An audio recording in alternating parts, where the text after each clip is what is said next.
சுவாமியே சரணம் ஐயப்பா. அந்த முழக்கம் எழுப்புகிற தோழர்கள் சனாதனத்தை எதிர்க்கிறோம் என்பதற்காக ஆதரவு தெரிவிக்கிறார்கள். எந்த பார்ப்பனராவது, நான் கேட்கிறேன், ஒரே ஒரு பார்ப்பனர் தன்னுடைய பிள்ளைக்கோ பேர பிள்ளைக்கோ முருகன் என்று பெயர் வைத்திருக்கிறானா? கொண்டு வந்து நிறுத்து மேடையில். நீ சொல்லுகிற அத்தனையும் நான் கேட்க விரும்புகிறேன். ஏன் நீ முருகன் என்று பெயர் வைக்க தயங்குகிறாய்? அண்ணாமலை இந்த கேள்வியை கேட்டு பதில் சொல்ல வேண்டும். நயினார் நாகேந்திரன் இந்த கேள்வியை பார்ப்பனரிடத்திலே கேட்டு பதில் சொல்ல வேண்டும். முருகன் என்று அவர்கள் ஒருபோதும் பெயர் வைக்க மாட்டார்கள்.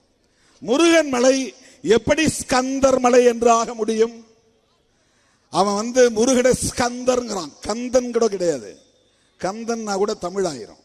ஸ்கந்தர் வடமொழி போட்டு ஸ்கந்தர்ன்றான். ஸ்கந்தர் அப்படின்னா என்ன அர்த்தம்னா, சுப்பிரமணியனுக்கு இன்னொரு பெயர் ஸ்கந்தர்.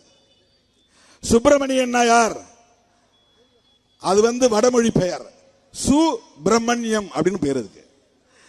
சூன்னு முன்னால போட்டான்னா குமார் முன்னால சுகுமார் அப்படின்னு போட்டுருவான். குமார்னு தமிழ் பெயர் இருக்கும். குமார்னா முருகனுக்கு இன்னொரு பெயர் குமார். குமரன் அப்படிங்கிறது சுருக்கம் தான் குமார். நாம குமரன் சொல்றதே கொஞ்சம் அதிகமா இருக்குன்ட்டு குமார்னு சுருக்கிட்டோம். குமரன் என்பது தமிழ் பெயர். அந்த பெயரை இவன் சுப்பிரமணியன் என்று மாற்றிவிட்டான்.